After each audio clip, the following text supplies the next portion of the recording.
ನಮಸ್ಕಾರ. GTV news ಕನ್ನಡಕ್ಕೆ ಸ್ವಾಗತ. ನಾನು ನಿಮ್ಮ ವೆಂಕಟೇಶ್. ಮಾಗಡಿ ಪಟ್ಟಣದ ಐತಿಹಾಸಿಕ ಕೆಂಪೇಗೌಡರ ಕೋಟೆ ಮೈದಾನದಲ್ಲಿ ಶಾಸಕ HC ಬಾಲಕೃಷ್ಣರವರ ಕನಸಿನ ಹಬ್ಬ ಕೆಂಪೇಗೌಡರ ಉತ್ಸವ 2025ರ ಕಾರ್ಯಕ್ರಮದಲ್ಲಿ 2ನೇ ದಿನದ ಕಾರ್ಯಕ್ರಮ ಸ್ಥಳದಲ್ಲೇ ಮಕ್ಕಳು ಚಿತ್ರ ಬಿಡಿಸುವ ಕಾರ್ಯಕ್ರಮಕ್ಕೆ ಪೂಜಾರಿಪಾಳ್ಯ ಕೃಷ್ಣಮೂರ್ತಿ ಹಾಗೂ ಇನ್ನೂ ಅನೇಕರು ವೃಕ್ಷಮಾತೆ ಸಾಲುಮರದ ತಿಮ್ಮಕ್ಕರವರ ಭಾವಚಿತ್ರಕ್ಕೆ ಪುಷ್ಪಾರ್ಚನೆ ಮಾಡುವುದರ ಮೂಲಕ ಮಕ್ಕಳು ಸ್ಥಳದಲ್ಲೇ ಚಿತ್ರ ಬಿಡಿಸುವ ಸ್ಪರ್ಧೆಗೆ ಚಾಲನೆ ನೀಡಲಾಯಿತು.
ಕೃಷ್ಣಮೂರ್ತಿ ನಮಸ್ತೆ. ಇವತ್ತು ಕೆಂಪೇಗೌಡ ಉತ್ಸವದಲ್ಲಿ ಚಿತ್ರಕಲೆ ಬಿಡಿಸ್ತಾ ಇದ್ದಾರೆ ಮಕ್ಕಳೆಲ್ಲನೂ, ಅದ್ರ ಬಗ್ಗೆ ಹೇಳಿ ಸರ್. ಸರ್ ಏನಿಲ್ಲ, ಏನು ನಮ್ಮ ಡಿ ಕೆ ಶಿವಕುಮಾರ್ ಮತ್ತು ಡಿ ಕೆ ಸುರೇಶ್ ಅವರ ಕಾನ್ಸೆಪ್ಟ್ ಏನಿದೆ, ಕನಕೋತ್ಸವ ಕಾರ್ಯಕ್ರಮ ಮಾಡ್ತಾಯಿದ್ದಾರೆ. ಆ ನಿಟ್ಟಿನಲ್ಲಿ ಇವತ್ತು ಪ್ರತಿ ವರ್ಷ ಸಿಂಪಲಾಗಿ ಮಾಡ್ತಾಯಿದ್ದು, ಕನಕೋತ್ಸವ ಸಿಂಪಲಾಗಿ ಮಾಡ್ತಾಯಿದ್ದು, ತಾಲೂಕು ಲೆವೆಲ್ ಮಾಡ್ತಾಯಿದ್ದು. ಈ ಸಲ ನಮ್ಮ ಬಾಲಣ್ಣವರು ಮತ್ತು ತಮ್ಮಜ್ಜನವರ ಮುಖಂಡತ್ವದಲ್ಲಿ ಇವತ್ತು ಐತಿಹಾಸಿಕ ಕಾರ್ಯಕ್ರಮಗಳು ಏನು ಇವತ್ತು ಮಾಡ್ತಾಯಿದ್ದಾರೆ. ನವೆಂಬರ್ 22ರಿಂದ ಸ್ಟಾರ್ಟ್ ಆಗಿ ಇಲ್ಲಿಂದ ತನಕ ಮಾಡ್ಕೊಂಡು ಬಂದು ಈ ಕೊನೆಘಟ್ಟ 4 ದಿನ ಇನ್ನು ಹೋಬಳಿ ವಾರಲ್ಲಿ ನಾವು ಕ್ರೀಡಾ ಮತ್ತು ಸಾಂಸ್ಕೃತಿಕ ಸ್ಪರ್ಧೆಗಳು ಏನು ಮಾಡಿದ್ವು ಅದನ್ನು ಹೋಬಳಿ ಮಟ್ಟದ ತಾಲೂಕು ಮಟ್ಟಕ್ಕೆ ತೆಗೆದುಕೊಂಡು ಬಂದಿದ್ದೀವಿ. ನಿನ್ನೆ ಹಲವಾರು ಕಾರ್ಯಕ್ರಮಗಳಾದವು. ಇವತ್ತು ಫಸ್ಟ್ ಕಾರ್ಯಕ್ರಮ ಚಿತ್ರ ಬಿಡಿಸುವ ಸ್ಪರ್ಧೆ, ಸ್ಥಳದಲ್ಲೇ ಚಿತ್ರ ಬಿಡಿಸುವ ಸ್ಪರ್ಧೆ. ಅದು ಒಂದು ನಮ್ಮ ಬಾಲಣ್ಣವರು ಏನು ನಮ್ಮನ್ನೆಲ್ಲ ಅಗಲಿದಂತಹ ನಮ್ಮ ಸಾಲುಮರದ ತಿಮ್ಮಕ್ಕನವರ ಹಸಿರೇ ಉಸಿರು ಕಾನ್ಸೆಪ್ಟ್ನ ಇಟ್ಕೊಂಡು ಇವತ್ತು ಸುಮಾರು 3,000ಕ್ಕಿಂತ ಹೆಚ್ಚಿನ ಮಕ್ಕಳು ಇವತ್ತು ಭಾಗವಹಿಸಿದ್ದಾರೆ. ಹಾಗಾಗಿ ಎಲ್ಲ ಸ್ಥಳದ ಚಿತ್ರ ಬಿಡಿಸುವುದೇ ಮಾಡ್ತಾ ಇದ್ದಾರೆ. ಅವ್ರಿಗೆಲ್ಲರಿಗೂ ಸಹ ಸಮಾಧಾನಕರ, ಎಲ್ಲರೂ ಭಾಗವಹಿಸಿದಂಥ ಎಲ್ರಿಗೂ ಸಹ ಸಮಾಧಾನಕರ ಬಹುಮಾನವನ್ನು ಕೊಡ್ತೀವಿ. ಅದಲ್ಲದೆ ನಮ್ಮ ರೈತರ ಜೀವನಾಡಿ ನಂದಿನಿ ಪ್ರಾಡಕ್ಟ್ ವತಿಯಿಂದ ಬಂದಂಥ ಒಂದು ಜ್ಯೂಸ್ ಆಗ್ಬೋದು, ಒಂದು ಕೇಕ್ ಆಗ್ಬೋದು, ಮತ್ತು ಚಾಕ್ಲೇಟ್ ಆಗ್ಬೋದು, ಮತ್ತು ಎಲ್ಲ ನಂದಿನಿ ಪ್ರಾಡಕ್ಟಲ್ಲಿ ಅಷ್ಟೂ ಸಹ ನಾವು ಅವ್ರಿಗೆ ಉಚಿತವಾಗಿ ಕೊಡ್ತೀವಿ. ಗೆದ್ದಂಥವ್ರಿಗೆ ಪ್ರೈಜಸ್ಸನ್ನು ಸಹ ಇವತ್ತು ಕೊಡ್ತಾಯಿದ್ದೀವಿ. ಇದಾದ ಮೇಲೆ ಇದು 1 ಅವರ್ ಟೈಮ್ ಕೊಟ್ಟಿದ್ದೀವಿ ಸರ್. ಈಗ 1 ಅವರ್ ಟೈಮ್ ಕೊಟ್ಟಿದ್ದೀವಿ. 1 ಅವರ್ ಟೈಮಲ್ಲಿ ಮಕ್ಕಳು ಯಾರು ಅತ್ಯುತ್ತಮವಾಗಿ ಬರೀತಾರೋ ಅವರಿಗೆ ಬಹುಮಾನವನ್ನು, ಕ್ಯಾಶ್ ಪ್ರೈಜು ಪ್ಲಸ್ಸು ಟ್ರೋಫಿಗಳನ್ನೆಲ್ಲ ಉತ್ತಮ ಬಹುಮಾನಗಳನ್ನು ಕೊಡ್ತಾಯಿದ್ವಿ. ಇದಾದ ಮೇಲೆ ನಮಗೆ ಸಿಂಗಿಂಗ್ ನಮ್ಮ ಅಭಿಯವರ ನಾಯಕತ್ವದಲ್ಲಿ ಮತ್ತು ಏನು ಹೋಬಳಿ ವಾರ ಮಟ್ಟದಂತ ಅದೊಂದಾಗುತ್ತೆ. ಅದಾದಮೇಲೆ ದೇಹದ ಸ್ಪರ್ಧೆ ಇದೆ.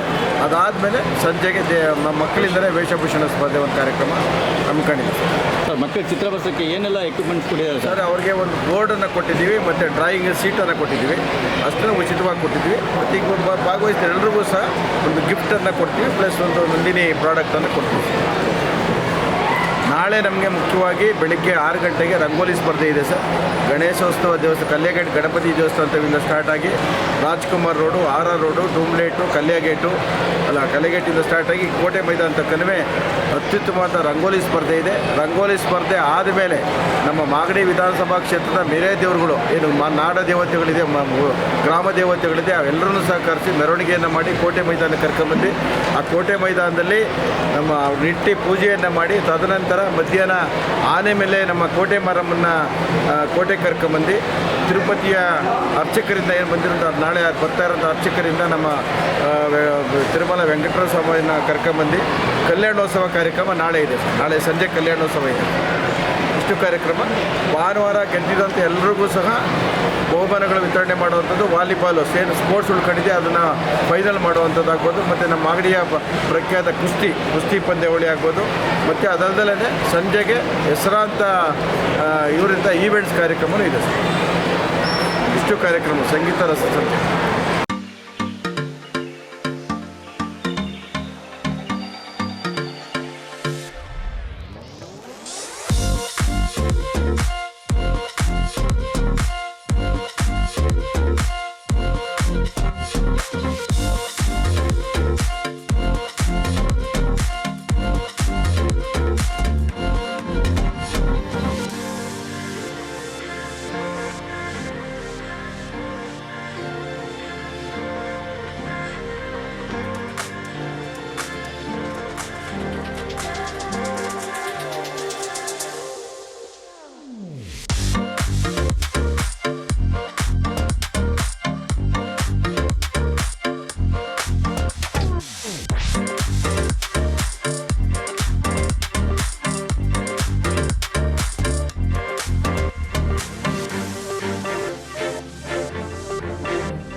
ಇದು ಇವತ್ತಿನ ಮಾಗಡಿಯ ಸುದ್ದಿ ಸಮಾಚಾರ. ನಿರಂತರ ಸುದ್ದಿ ಸಮಾಚಾರಕ್ಕೆ ವೀಕ್ಷಿಸಿ ನಿಮ್ಮ GTV ನ್ಯೂಸ್ ಕನ್ನಡವನ್ನು. ವಂದನೆಗಳು.